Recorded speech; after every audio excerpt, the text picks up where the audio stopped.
evening. You're now with me, Lorenzo Isaac, for TVS Nightline. Here are the headlines for tonight. Death toll in monster Japanese earthquake climbs to 48 casualties. Dewan Negara President Wan Junaidi and Dewan Rakyat Speaker Johari to attend 27 CSPOC in Uganda. And the Central Database Hub System PADU to plug any potential leakages in distribution of subsidies.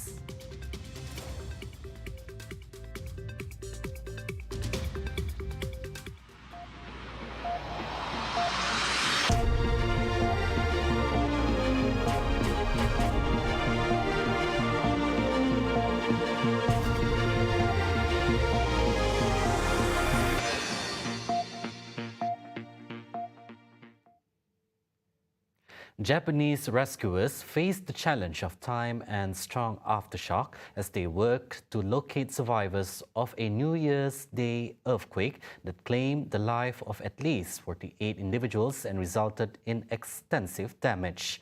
Local authorities have set the current death toll at 48, but it is expected to rise as the rescuers currently comb through the damages and rubble.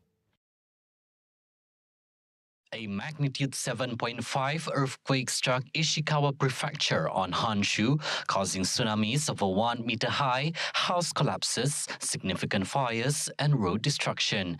The Noto Peninsula experienced damages, including buildings on fires, flattened houses, sunken or washed ashore fishing boats, and highways engulfed by landslides.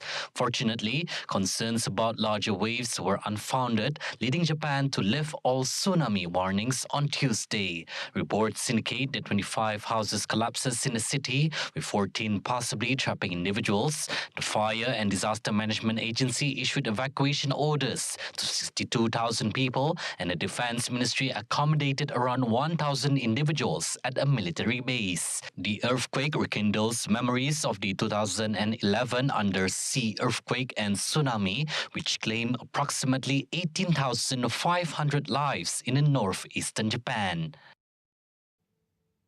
Dewan Negara President Tan Sri Dr. Wan Junaidi Tuanku Jaafar and Dewan Rakyat Speaker Tan Sri Johari Abdul will attend the 27th Conference of Speakers and Presiding Officers of the Commonwealth CSPOC in Kampala, Uganda, from tomorrow until January 6, Saturday. According to a statement released by Malaysian Parliament today, Wan Junaidi is scheduled to present a topic related to the environment, climate change and the role of Parliament, while Johari on diverse and inclusive parliaments, youth and gender sensitivity on January 4th. The delegation is also scheduled to pay a courtesy visit to the Speaker of the Uganda Parliament, Anita Annett, who is the host of the conference, on January 3rd and attend the opening ceremony to be officiated by the President of Uganda, Yoweri Kaguta Museveni, on January 4th. It also said that the delegation will attend the regional meeting in Malaysia and Singapore, bilateral meetings with other delegations and workshop sessions organized during the conference. A total of 40 delegations representing parliaments from 33 countries, including Malaysia, are expected to attend this year's CSPOC. The Central Database Hub PADU system will plug any potential leakage in the distribution of government aid and subsidies. This aligns with the country's digital transformation approach in enhancing the delivery of targeted subsidies to those deserving. Officially launched today by the Prime Minister, Dr. Sri Anwar Ibrahim, who is also the Finance Minister, said the distribution of subsidies without a digital approach will only lead to the super rich and even foreigners benefiting from them. He noted that the total amount of subsidies by the government now exceeds 80 billion ringgit and is challenging for Malaysia to sustain the country's finances if the issue is not being addressed. Pertama, dia selaras dengan pendekatan dan dasar digital, transformasi digital. Kedua, menjamin supaya manfaat dan kemudahan itu dinikmati oleh orang yang berhak menerimanya. Dan tentunya dengan cara yang sedemikian mengurangkan kos, mengurangkan ketirisan. Similarly, Anwar called on the Chief Secretary to the government, Tan Sri Muhammad Zuki Ali, to monitor the implementation of the PADU system to ensure it achieves its intended goals. PADU is an integrated socio-economic database that combines data from government departments and agencies to provide a fair representation of the socio-economic status of each household in Malaysia. It contains profile of individuals and households, including citizens and permanent residents in Malaysia. Adults aged 18 and above can check data on the PADU portal since March 31st to update and verify their personal information. Anwar Ibrahim stated that the purported Dubai move, allegedly aimed at destabilizing the unity government, has no impact on the current federal administration. He stressed that the government's current focus is on the nation's development and the well-being of its people. Ya, saya baca dalam media sosial Dubai, tapi bagi saya ini itu soal kerja. Nah, itu kerja mereka, bagi saya tak nak mengesankan. Dan yang penting kita dah mula 2 hari Januari dah mula lancarkan satu program penting bagi rakyat.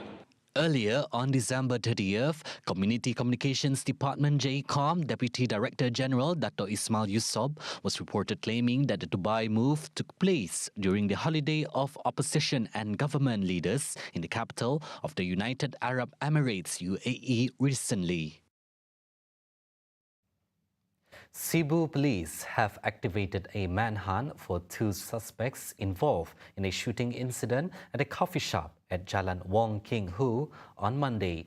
Cebu District Police Chief ACP Zulkifli Suhaili said that the team would conduct a thorough investigation and urged the public not to speculate on the matter.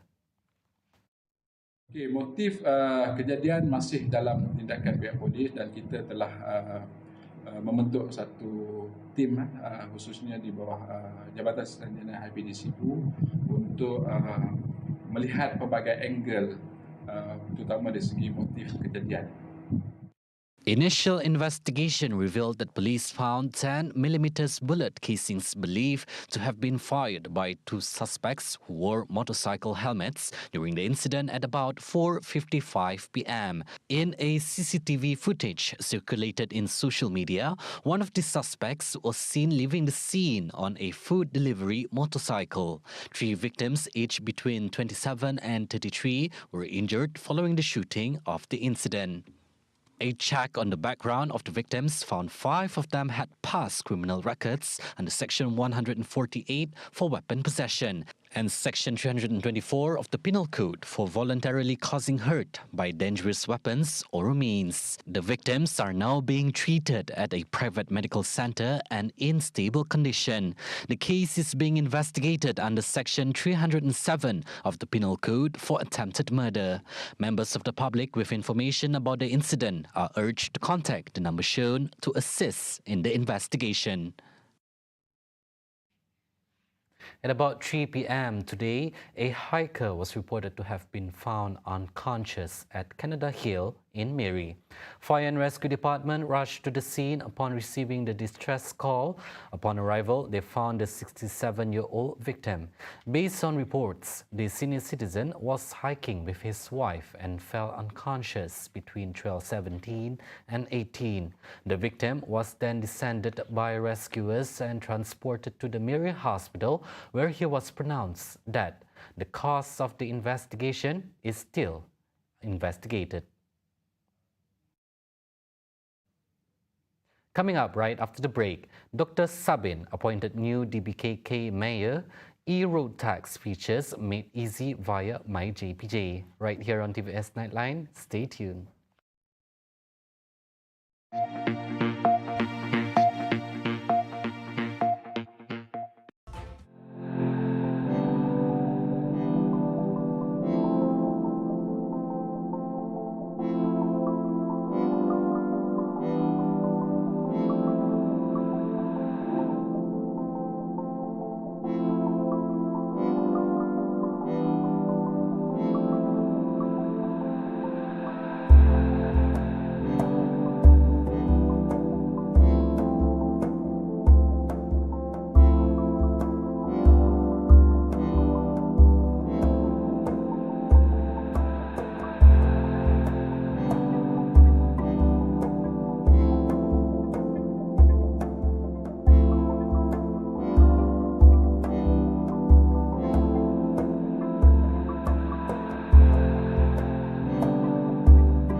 Welcome back.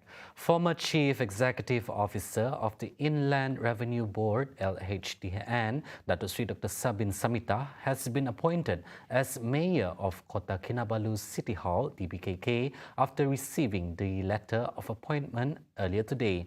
The Department of the Sabah Chief Minister, in a statement, said Chief Minister Datuk Sri Haji Noor delivered a letter of appointment to Sabin during a simple ceremony in Kinabalu Tower. Sabin, who hails from Ranau, assumes the position of the 7th Mayor of DBKK since Kota Kinabalu was elevated to a city status over 23 years ago, succeeding Datuk Nur Liza Awang Alip.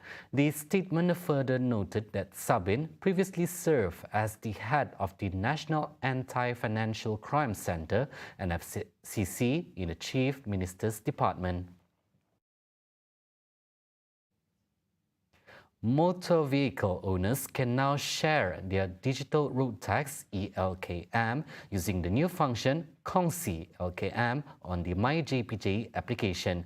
Transport Minister Anthony Loke said with the new Kongsi LKM function, vehicle owners can share the ELKM with family members, friends or other individuals with permission to drive the vehicle. He further added that the vehicle owners only need to click on the license plate number of the vehicle concerned and then click the Share LKM button to share ELKM with other individuals. This function also has a sharing time limit that can be set by the vehicle owner and has an activation code that needs to be given to the recipient of the ELKM to activate the sharing. According to Loke, the new function in the MyJPJ application was installed to solve the problems facing those driving borrowed vehicles. Previously, the public was allowed to print the ELKM, but considering the various issues that arose, improvements were made to make it easier for users.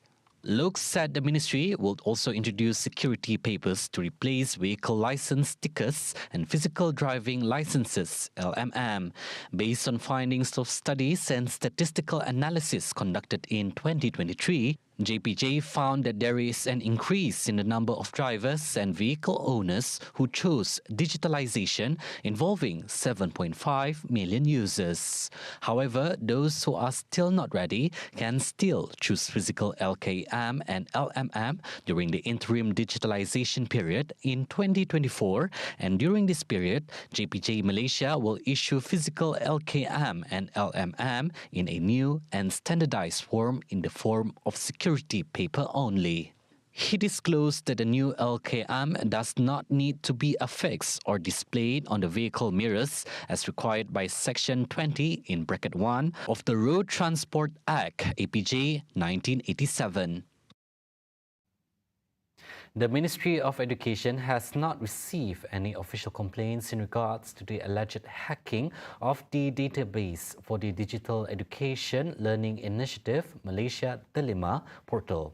Education Minister Fadlina Sidek stated that the alleged hacking, which is said to have caused some teachers to lose access to the accounts, is currently under control. Kita belum terima sebarang aduan rasmi. Walau bagaimanapun sekiranya ada berlaku kejadian tersebut, kita minta dia dilaporkan supaya kita boleh dapat tangani.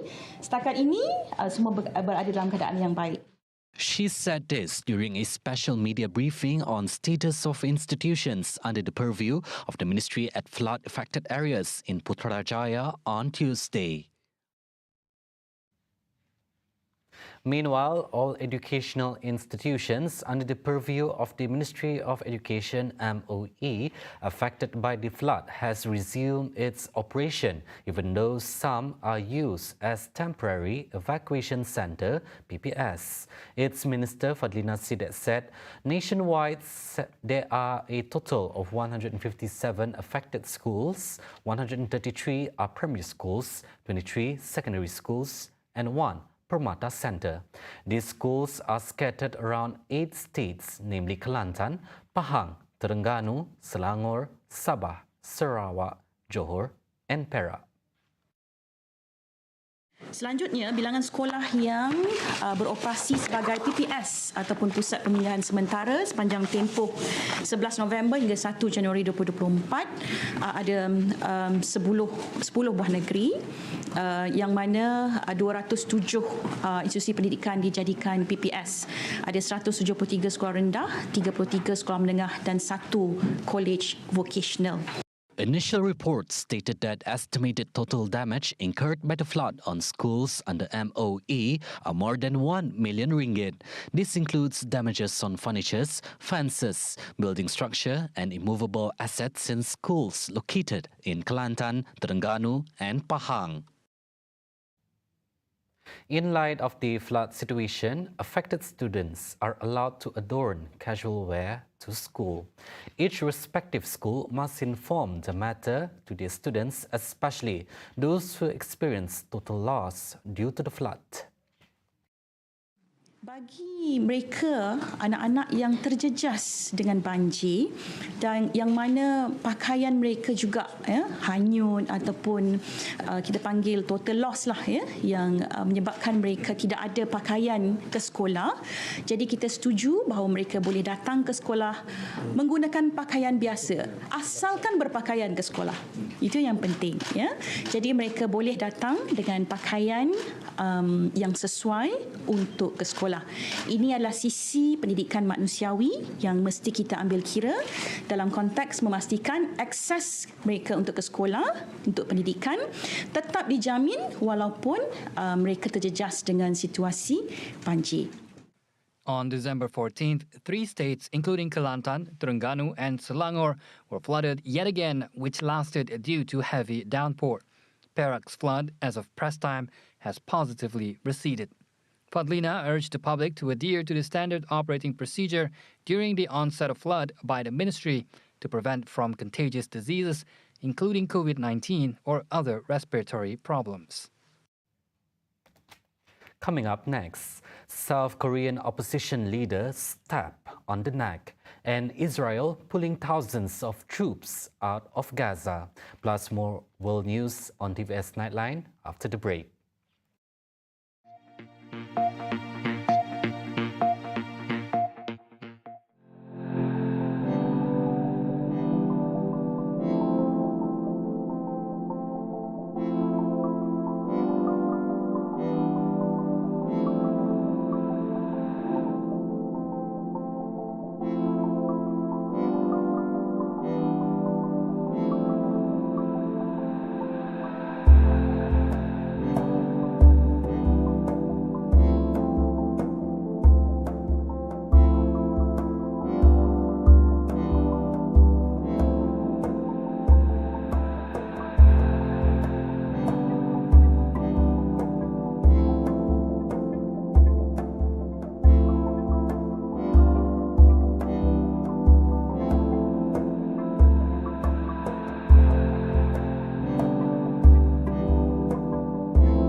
And now moving on to international affairs.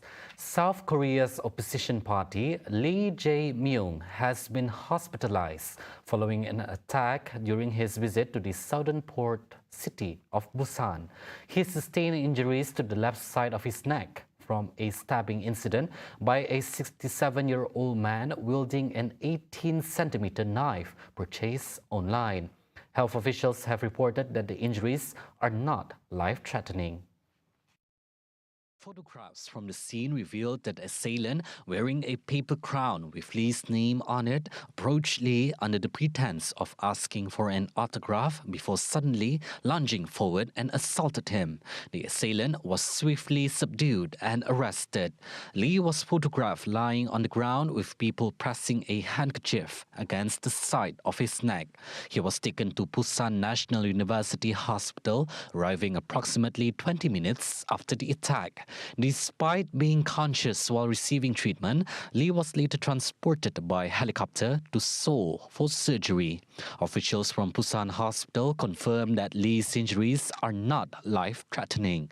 The assault occurred during a question and answer session with reporters following a visit to the construction site of a new airport on Gadeok Island, just offshore from Busan.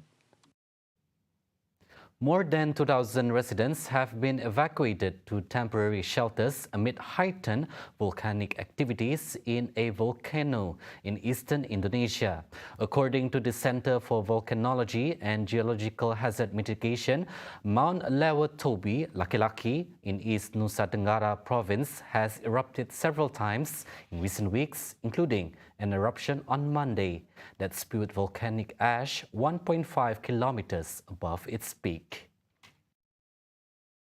The agency recorded another eruption from Lewatobi Laki-Laki on Tuesday, but ash clouds from the volcano were not observed. Authorities on Monday raised the volcano's status to the second highest of Indonesia's 4-tiered alert levels and expanded the exclusion zone from 2 kilometers to 4 kilometers around its crater. A local news agency reported that the volcano's ashes also forced France Sedia Airport, located more than 80 kilometers away, to close since Monday. The Southeast Asian archipelago sits on the Pacific Ring of Fire, an area of intense volcanic and seismic activity. Last month, Mount Merapi, which means Mountain of Fire, in Sumatra Island erupted and 23 people were killed. Indonesia has nearly 130 active volcanoes. The Israeli military has announced that it will withdraw thousands of its soldiers from the besieged Gaza Strip in the first significant pullback of troops since the war there began in October. Israel has come under increasing pressure from its principal ally, the United States, to move to a more low-intensity war that has fewer civilian casualties. But in the southern city of Khan Younis, fierce fighting has continued as Israel reaffirms its pledge to press on with the war until its goal have been achieved, including destroying the Palestinian group Hamas, which killed around 1,140 people in attacks on southern Israel on October 7.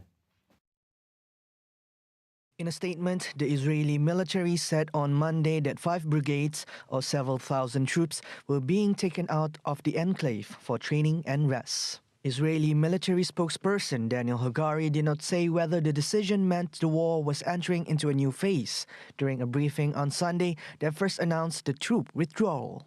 Shlomo Brom, a retired brigadier general previously in charge of strategic planning in the Israeli military, said the troop changes may be due to U.S. pressure and could signal a shift in the way Israel is conducting the war. Israeli officials have said they would wage the war in 3 main stages. The first was intense shelling to clear access routes for ground forces and encourage civilians to evacuate. The second was the invasion of the Gaza Strip that began on October 27th. With tanks and troops having now overrun much of the Strip, largely asserting control despite Palestinian gunmen continuing their ambushes from hidden tunnels and bunkers, the military is moving to the third stage, according to an Israeli official. The official added this would take 6 months at least and involve intense mopping up missions against the terrorists. Palestinian health authorities said at least 21,978 people have been killed in the Israeli assault on Gaza since October 7.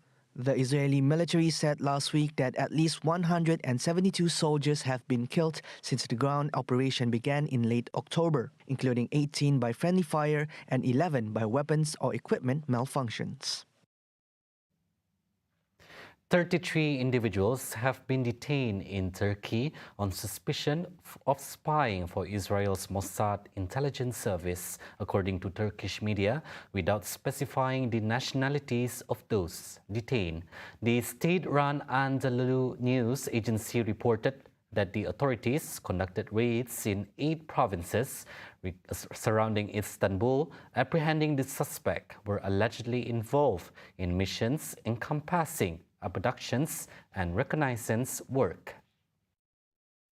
Reports indicate that Turkish security services are currently searching for an additional 13 suspects who are accused of being involved in international espionage on behalf of Israel.